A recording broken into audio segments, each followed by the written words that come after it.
tentado ou provado. Alguém já teve essa palavra aqui? Ô pastor, eu estou na provação. Já ouviu esse termo ou não? Hã? Ai pastor, Deus está me provando, né? Pastor, a tentação está grande. Eu quero falar com você, mas algo que eu quero compartilhar com você.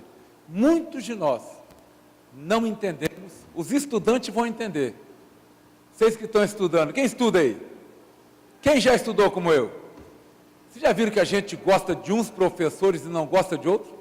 Sim ou não? E normalmente o que a gente não gosta é o que dá a prova mais difícil. É aquele que chega para anunciar, falou, ó, a nota mais alta foi 2. Aí você já sabe qual que foi a tua, né? Ninguém, eu vou dar um trabalho para recuperar.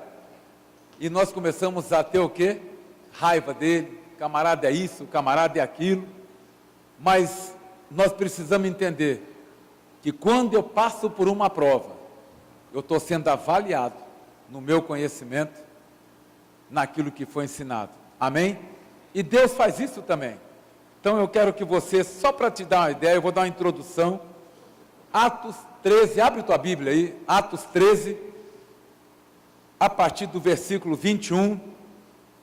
Isso aqui é uma passagem lá em Gênesis, em 1 Samuel 15, 16. Mas o apóstolo aqui traz à existência no tempo moderno algo que aconteceu lá, porque as mesmas perguntas feitas no Antigo Testamento têm sido feitas agora. Por que uma delas? Por que coisas ruins acontecem com pessoas boas? Já pensou isso ou não? Nossa, o camarada é tão bom. Como é que morreu o camarada crente, tão novo? A gente quer entender a natureza normal da vida. Amém? Atos 13, versículo 21 e 22. O que diz aí? E depois, repete comigo, guarda essa palavra, e depois? Guarda isso, nós vamos precisar lá na frente. Essa é uma palavra que nós precisamos entender na Bíblia. Amém? E depois pediram um rei. E Deus lhe deu por 40 anos a Saul, filho de Cis, homem da tribo de Benjamim. E quando esse foi rejeitado, algumas traduções podem estar retirado, sim?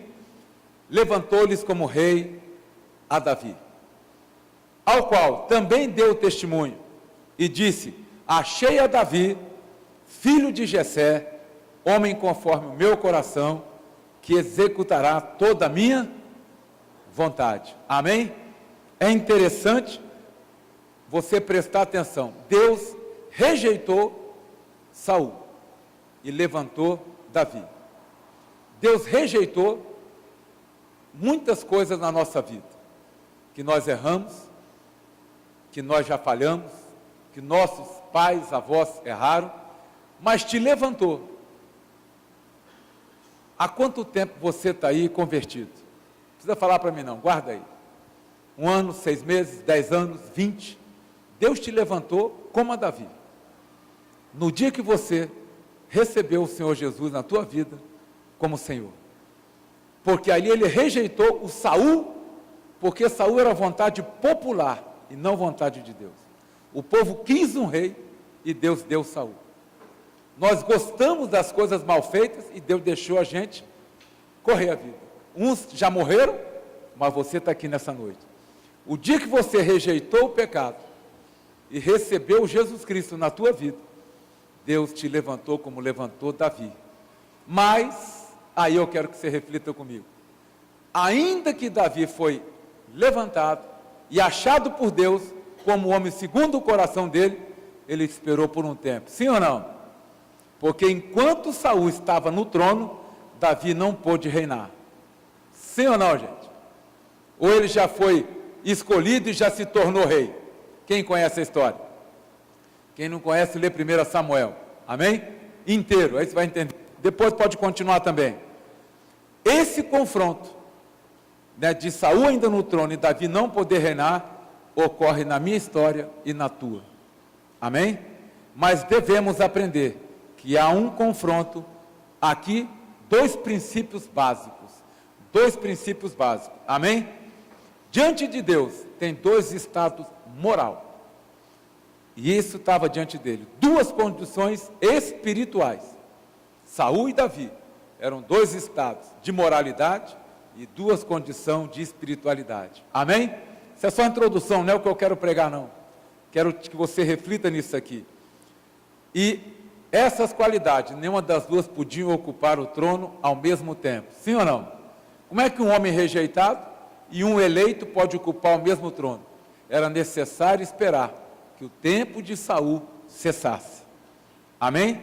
Então, presta atenção, mesmo que Davi tivesse sido ungido rei, houve um lapso de tempo. Esse lapso de tempo que Davi teve, ele teve que esperar chegar o tempo certo para ele ocupar o trono definitivamente. Porque durante esse tempo, Saul reinava. Durante esse tempo, Saul reinava. Amém? Enquanto Saul reinava, Davi manteve-se o quê? Afastado. Até que aquele regime de reinado de Saul completasse o seu tempo. Davi se afastou do trono de Deus, do trono do rei. Amém? Até que aquele tempo expirasse e terminasse. E então fosse colocado de lado. Deus colocou Saul de lado. E agora eu quero perguntar para você uma pergunta para você responder nesta noite, antes de eu pregar e antes da gente cear. Quem está ocupando o trono do seu coração? Quem está ocupando o trono do seu coração? Quantos estão faltando aqui? Sabe por quê? O trono está ocupado pelo Saul. Davi estava ali. E sabe por que ele foi escolhido? Ele chegou para levar aí o lanche para os irmãos dele, e se deparou com Golias, filisteu. Tudo que era do filisteu, tudo que não prestava, estava estabelecido em Golias. Mas Davi olha para aquele homem, quando todo o exército de Saul, inclusive Saul e de Israel, estava com medo por 40 dias. Davi olhou e falou: eu vou cortar tua cabeça hoje. Porque ele sabia que quando ele cortasse a cabeça de Golias, tudo que os filisteus afrontavam Israel ia acabar. E aí Deus falou: esse garoto é o meu coração. Saul tinha um reinado, tinha uma coroa. Muitos de nós nos achamos o tal. Pastor, eu entendo tudo de Bíblia. Eu já estudei isso, eu já vi isso. Eu tenho 30 anos de crente, eu tenho 20 anos de crente, eu já vi isso aí. A coroa de Saul ainda está aí, mas eu quero te perguntar: quem ocupa o lugar no teu coração? Porque essa noite, se Deus te escolheu lá atrás, e Jesus entrou na tua vida, o Saul tem que ser deposto hoje. Amém? Porque se você não depor, a tentação ainda vai estar. Nós estamos vivendo no século 21, certo? E as mesmas perguntas são feitas no momento. Sim ou não? A gente pergunta, você leu o Antigo Testamento, você faz uma pergunta no Novo. Mas ainda nós deparamos com as pessoas que dizem: eu conheço essa verdade, o senhor não precisa me ensinar mais nada. Ainda nos deparamos com homens que trocam as festas verdadeiras de Deus por festas que não são de Deus. E se acham ainda homens. Trocamos datas, trocamos tudo. Quando nós somos provados por Deus, aí eu volto à prova da escola. Quando nós somos... Quem já reprovou na prova do Detran aqui? Olha, alguns, né? Vai lá, reprova, o que você tem que fazer de novo? Pagar uma taxa e fazer de novo. Sim ou não? Aí você desiste ou não? Não, porque você quer a carteira para dirigir o teu carro, dirigir tua moto. Sim ou não? Mas quando Deus nos prova, o que acontece conosco? Nós recuamos. E ele diz que não tem prazer naqueles que recuam. Chegou o exército de Caleb, ó, certa geração para frente lá. Amém? E eles chegam marchando, fazendo barulho. Certo? Então, quando nós somos provados por Deus, nós queremos mudar. Quantos de nós já leu a Bíblia e falou: não, pastor, mas isso aqui é lá antigamente. Hoje não, hoje o mundo é moderno. Quantos de nós, quando nos deparamos com a verdade de Deus, queremos mudar o conceito de Deus para que eu continue vivendo como Saul vivia, buscando inclusive feiticeiro. Amém? Quantos de nós? Não, eu conheço a Deus. Pastor, eu conheço a Deus desde pequena. Ué, como é que você vai conhecer a Deus e peca? Como é que você vai conhecer a Deus e ainda continua errado? Porque quem conhece a Deus não erra mais. Amém? Então você tem informação igual Jó. Eu conhecia de ouvir falar. Agora, quando você se depara com conhecer a Deus, né, ali nós não terminamos a prova quando pensamos assim, somos reprovados. Tiago 1,12. Abre tua Bíblia agora lá. Eu vou falar do Antigo Testamento no Novo para você hoje. Amém? E agora eu entro no que eu quero falar para você. Duas palavras nesse versículo, Tiago 1,12 até o 15. Bem-aventurado o homem que sofre a tentação, porque quando for provado, receberá a coroa da vida, a qual o Senhor tem prometido aos que o amam. Ninguém sendo tentado, diga, de Deus sou tentado, porque Deus não pode ser tentado pelo mal, e a ninguém tenta. Mas cada um é tentado quando atraído e engodado pela própria cobiça, ou concupiscência, depende da tua tradução. Depois, havendo a cobiça, concebido, dá luz ao pecado. E o pecado, sendo consumado, gera a morte. Amém? Nós temos duas palavras aqui que eu quero, lá bem no começo. Tentação e provação. Amém? Amém, gente? Existem duas diferenças aqui, entre essas duas palavras. Tentação foi criada para você fracassar. Vou repetir, a tentação foi criada para você fracassar na tua jornada. A provação foi designada para que você se fortaleça através dela. Amém? Amém, gente? Quem for na célula vai repreender, vai ver bem isso aí. Então a tentação é algo que vem para você, e quando você, pela tua cobiça, não resiste, você fracassa. A provação, ela entra na tua vida como um desígnio de Deus, para que você possa se fortalecer através dela. Amém? Porque Daniel estava ali com os amigos dele, Sadraque, Mesaque e Abidnego, e o rei falou, ó, vocês vão adorar a Deus, aquece a fornalha 7 vezes mais e joga eles lá dentro, e amarrado. E entraram os 3 jovens, amarrados, e a Bíblia diz que o rei olhou, e havia 4 homens, foram colocados 3 lá dentro. E quando tiraram com a fornalha 7 vezes mais quente, apenas as cordas que o amarravam tinham se queimado, nem o cabelo e nem a roupa. Amém? E quando eles saíram provados, eu tenho certeza que Daniel olhou e falou, epa, agora eu tenho muito mais força para poder resistir, nem que eu seja jogado na cova dos leões. Amém? Então a provação vem para você sair forte depois de tudo. E por isso que muitas vezes, mas Deus está me provando, a gente desanima. Eu estou passando por uma prova, pastor. Eu falo, então estuda. Porque prova tem que estudar, né? Vai estudar, vira à noite. Toma uma rebite aí, manda ver, né? Passando por prova. O camarada vai fazer o Enem, vira à noite. O camarada vai fazer um vestibular aí na Federal, ele vira à noite. Sim ou não? E por que você não tem virado à noite para poder, dentro da aprovação, resistir à tentação que tem te levado a fracassar? Amém? Então, para você confirmar, né, que isso aqui está certo, você precisa só uma coisa. A minha pergunta eu vou repetindo para você o tempo inteiro. Vai avaliando quem está ocupando o trono do teu coração. Amém? Então, a pergunta que você não pode esquecer. Para você saber se está certo, você não faz teste de tudo? Você compra um aparelho, o que você faz? O que você faz, gente? Para que você testa? Para ver se está estragado. E aí? E aí você tem um tempo, e se estragar na tua casa? Tem o quê? Aprovação. É uma garantia de Deus, que você pode fracassar e voltar de novo. Amém?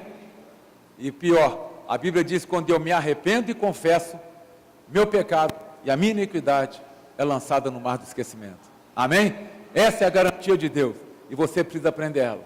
Amém, gente? Você testa tudo, você testa isso, você testa... O camarada te vender um carro, ele tem um carro novinho para você fazer um test drive e se apaixonar. Aí o cara entra, ó, isso aqui tem isso, tem aquilo, você não ouve nem um barulho do amortecedor, banco solto, porta batendo, você fica olhando ali tudo no painel, o cara vai te levando ao ponto da tua satisfação, sim ou não? Deus, quando te dá a vida nova, Ele te dá a vida abundante, é que você não vê os botões na tua frente, saúde, prosperidade, paz, alegria, né? Longanimidade, eu não me irrito mais, quando eu vou me irritar eu consigo segurar, quando eu vou querer revidar eu consigo encolher minha mão, e nós não vemos esses botões de Deus na nossa vida, amém? Porque nós, não, mas comigo é assim, eu não levo desaforo para casa. O diabo tem ganho muito daqueles que se chamam cristãos, porque eu ainda ajo e reajo na minha própria cobiça e no meu próprio entendimento, amém? Vocês estão aí tranquilo? Ok, eu estou dizendo isso aqui porque é minha história, 7 anos nesse lugar, se eu estou de pé aqui, é porque eu decidi, e decisão é pessoal. Teu marido não decide por você, tua mulher não decide por você, nem teu pai, nem tua mãe. Eu decidi que eu ia caminhar junto com Deus, porque a Bíblia diz, quando eu caminho junto com Ele, a glória dEle atrás de mim não deixa nada me atingir, amém? Não quer dizer que na frente eu não vou receber dardo e não vou receber algo, mas quando eu decidi, eu tive que resistir a toda a tentação. Não pensa que Deus me ajudou, não, porque a Bíblia diz, resistir ao diabo, e ele foge de vós. Fuja da aparência do mal, fuja da prostituição. Não pensa que você vai entrar no teu computador, olhar aquilo ali, você já dançou, mas já dançou mesmo, não tem conversa. O que os olhos veem, o coração deseja, amém? E o que o coração tem, a boca faz e fala, ok? Não fiquem tristes não, ok? Então, que eu volto aqui, o professor faz prova para quê? Para testar o crescimento, sim ou não? E ele vai e faz uma prova, e ali ele te avalia. Deus é assim, sempre que você lê na Bíblia, lembra que qual a palavra que eu pedi para vocês guardarem? Qual? Toda vez que você vê na Bíblia, depois dessas coisas, vem a prova. Gênesis 22, 1. Essa é uma palavra que nós vamos ter chave. Tudo que você vê depois, presta atenção no que vem. Porque essa passagem diz aqui, eu quero alertar para você, eu passei por tribulação, por provação de Deus, por afronta, por tudo que você imaginar, mas nada me abalou, e eu não conhecia Deus, porque se eu sou criado por Ele, algo dele em mim. O que aconteceu na minha vida aos 42 anos, que eu decidi nascer de novo, não fui liberto das provações e nem das tribulações, mas eu permaneci olhando para o alto, porque aqui na terra eu olhava para baixo e para o lado. Eu tinha um santo ali, eu tinha uma vela aqui, eu tinha uma entidade ali, eu tinha uma carta aqui, eu tinha tudo. Mas quando eu decidi, eu joguei tudo fora, e olhei para Ele, e sabe o que eu achei? Nada. Não achei Deus, não achei Espírito Santo, nada. Eu tive que me virar para buscar, porque tem hora que Deus realmente, Ele te prova, e vai te pedir algo, que até Ele mesmo rejeita. Deus dá uma ordem ao povo judeu, não ofereça os vossos filhos em holocausto a Moloque, porque isso é abominação, e você não vai ter vida comigo no mundo vindouro. Não ofereça os teus filhos. Mas Deus nessa passagem contraria tudo o que Ele ordenou. Que tipo de Deus é esse? E é isso que eu quero que você entenda nessa noite, que muitas vezes você está aí, e Deus manda você fazer algo, totalmente até contrário àquilo que está escrito, mas é para te levar naquilo que Ele viu em Davi, um homem segundo o meu coração, amém? Vamos lá, Gênesis 22, 1. E aconteceu, depois dessas coisas, que provou Deus a Abraão, e disse-lhe, Abraão, e ele disse, eis-me aqui, até aí. A maioria já conhece essa história. E aconteceu que depois dessas coisas, Deus provou a Abraão. Deus pediu algo impossível, muito difícil para Abraão. O que ele pediu? Eu quero o teu filho, você vai pegar o teu filho, Abraão, e você vai matá-lo. Você vai enfiar uma faca no coração dele. Eu quero que você mate o único filho que você tem, aquele que nasceu da minha promessa e de dentro de você. Vai lá no monte e o mate. Como é que Deus pode dar uma ordem difícil a um homem que já tinha 100 anos, o único filho, e contrariando uma lei que o próprio Deus tinha estipulado? Não ofereça holocausto com teus filhos. Mas Abraão obedeceu. É prova ou não é, gente? É? Você já passou por isso? Não? Nem eu. Que bom, né? Amém? Deus lhe deu uma prova. Era algo contra a própria lei dele. Então, tudo que você for na Escritura hoje, depois dessas coisas. Você vai lá em Gênesis 15, ele fala, depois dessas coisas, Deus falou a Abraão. Ali era outra coisa, porque são palavras iguais. As duas palavras em hebraico chamam devarim. Uma fala de coisas, e em Gênesis 15, você abrir aí, fala o quê? Em acontecimento. Então, depois desses acontecimentos, Deus falou a Abraão, mas também foi uma prova. Entende? E nós temos que estar muito ligados em tudo isso aí. Amém, gente? Nas Escrituras nós vamos identificar situações aonde o próprio Deus prova os seus filhos. Amém? Várias vezes. Por que você acha que não pode ser provado? Por que você tem desistido das coisas simplesmente? Você quer ver uma coisa que eu não entendo? Eu não entendo. Tento entender. Acredito que não entendo e não vou entender. É por que as pessoas traem com sexo e não com beijo? Alguém sabe a resposta? Me ajuda. Por que as pessoas traem com sexo e não com beijo? Judas traiu com o quê? Interessante, né? E por que nós traímos com sexo aqui na terra? Tem alguma coisa que nós precisamos aprender na Bíblia. Eu não entendo isso ainda. Tento até compreender, mas não entendo. Amém? Então nós temos coisas que nós fazemos, porque nem sabemos por que fazemos, mas fazemos. Sim ou não? É ou não é verdade? Então, exemplo de Deus provar os teus filhos, está lá em Gênesis o quê? 22, onde nós vemos claramente o Senhor provando a Abraão, requerendo que esse sacrificasse o único filho dele, o único filho, o primogênito dele, seria o único, ali, de uma linhagem certa, porque ele já tinha tido Ismael, mas com a escrava, mas esse era legítimo. Então, para Abraão, seria uma tarefa muito difícil. E para você? E para você? Como é que seria?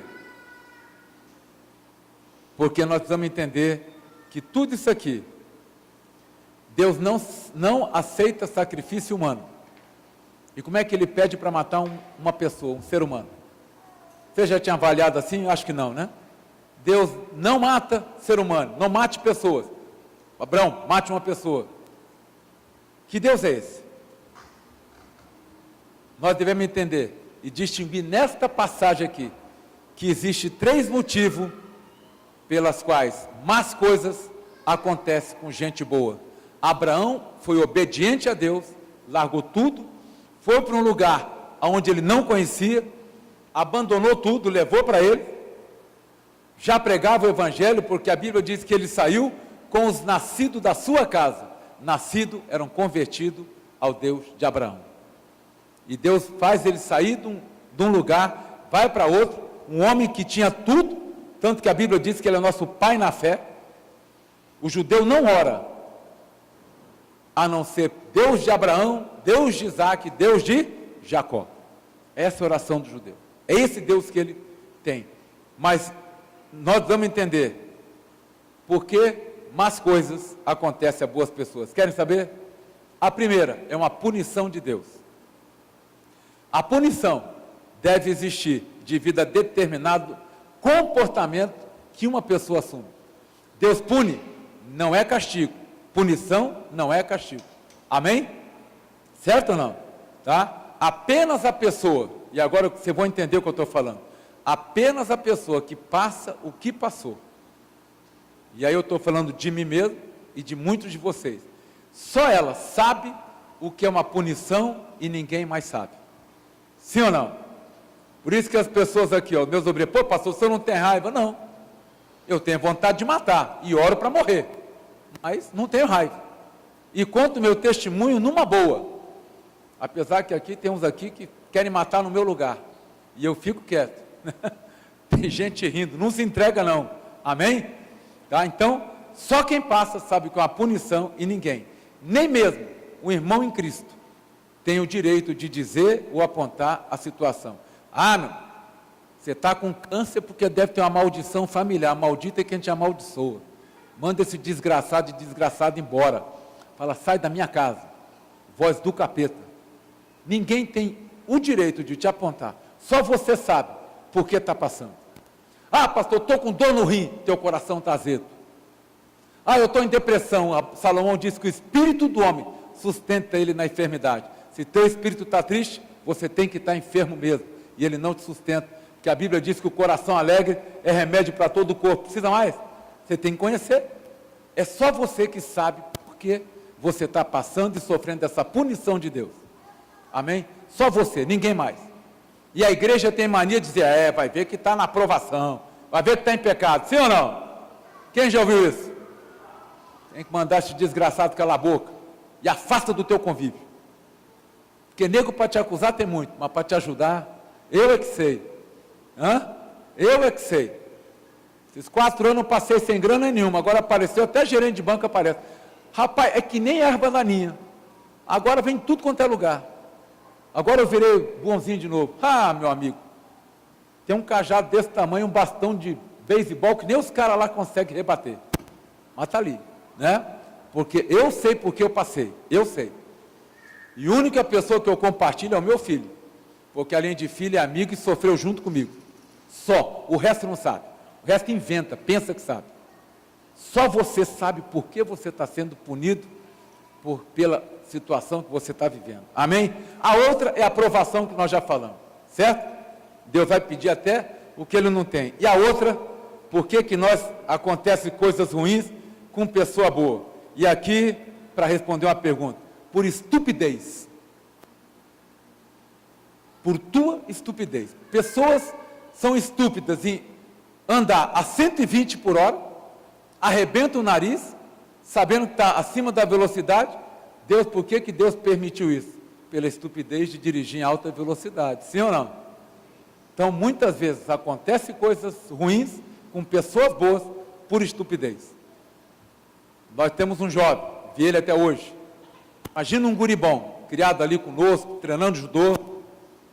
Ele resolve, não bebia, não fumava, atleta, pronto para passar num concurso, tudo, até mesmo o QI pronto está ali, e ele resolve beber no dia da formatura dele.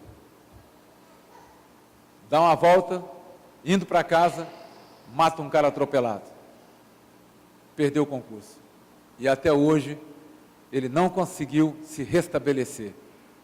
Ah, coitadinho não, estúpido, nunca bebeu, para que bebeu naquele dia? E ainda saiu dirigindo. Por causa de uma estupidez, ele perdeu o sonho da vida dele. O diabo é culpado? Não. Quem é culpado é o estúpido que fez. Amém?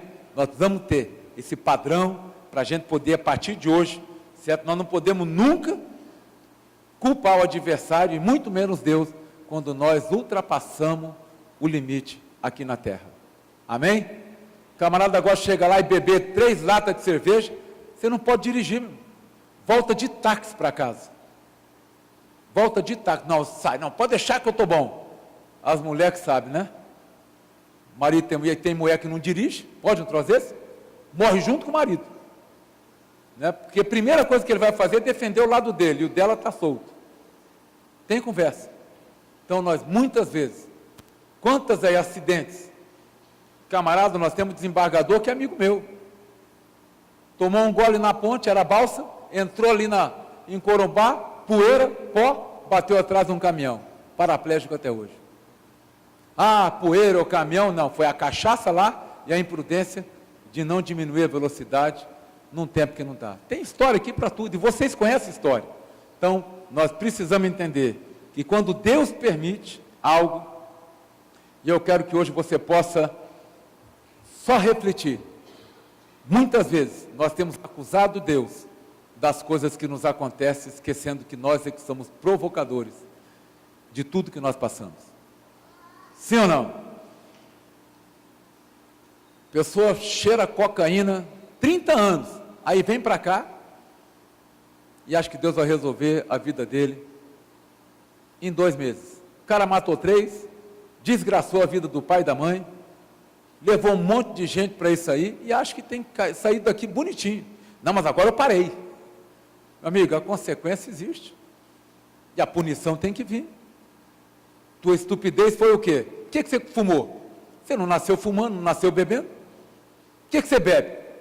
Porque não consegue resistir à cobiça da tua carne. Eu venho de família de todo mundo bebe. Gente, o pessoal meu não bebe, são bebidos, né? Porque quem bebe toma 1, 2 latinhas. Quando a latinha te toma, você já é bebido, né? Tem gente que não fuma, é fumado. É um atrás do outro. Você chega perto, o negócio está ali, ó. Hã? É ou não é verdade?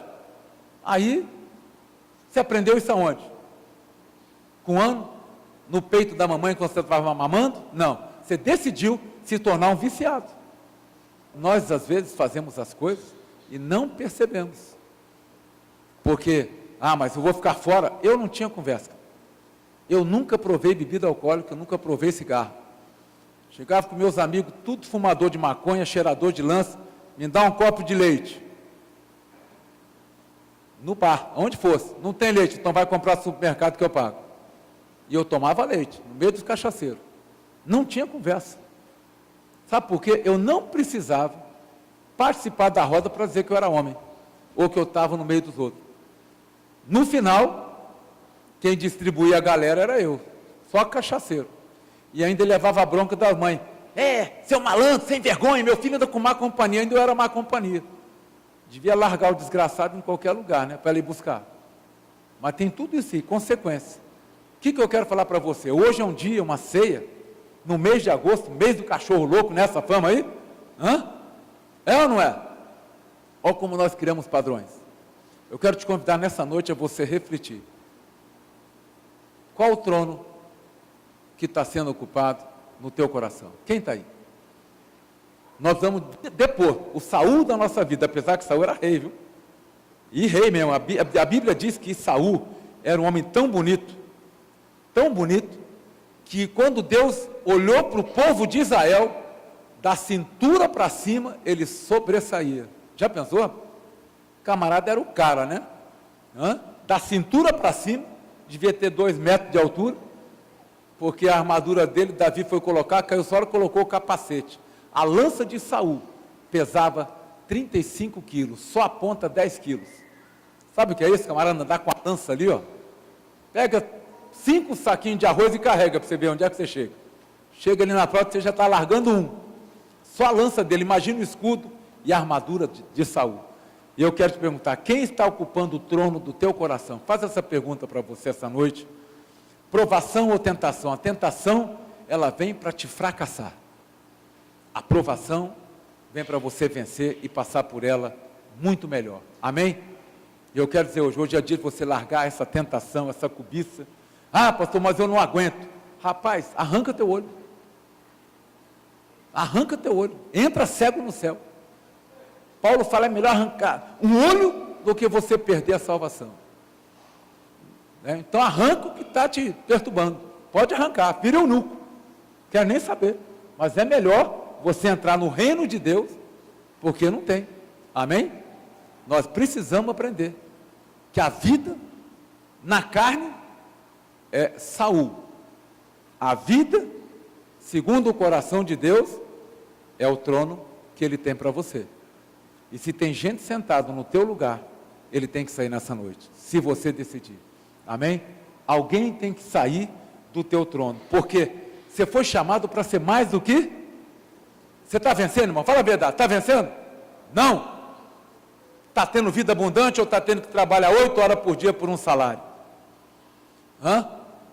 Então, o Saul está aí. Você já foi ungido para ser rei, Você foi ungido para ser sacerdote, mas não tomou posse do trono. Alguém está sentado no teu lugar. E se está sentado, é porque você ainda tem cobiça da carne. Você quer ter coisas que não precisa. Você quer alcançar o que não precisa, porque já está tudo estabelecido. E você tem desejos, tem inveja, tem cobiça, tem raiva, tem ira. Tem coisa guardada no teu coração. Mas eu sou assim. Continua Saul. Porque o assado vira Davi. Amém?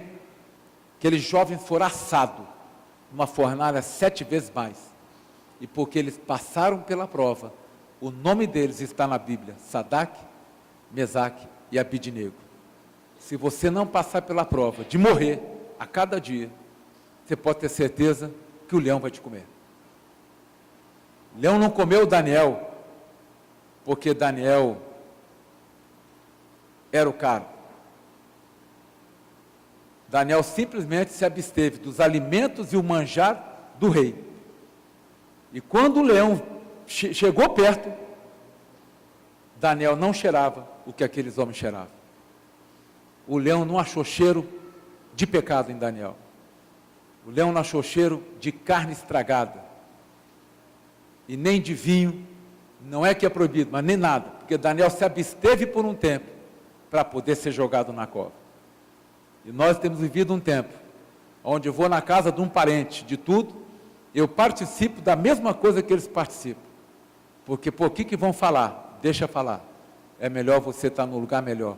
Ah, mas, puxa vida, também vão pensar que eu sou careta. Mas o crente já é careta de vez mesmo. Você já anda com a Bíblia embaixo do braço e lê não sei para quê. Né? E ainda está ali. Nós temos que ser um povo realmente difícil, perseguido, esmurrado, sofreu naufrágio, chicoteado e humilhado. Amém?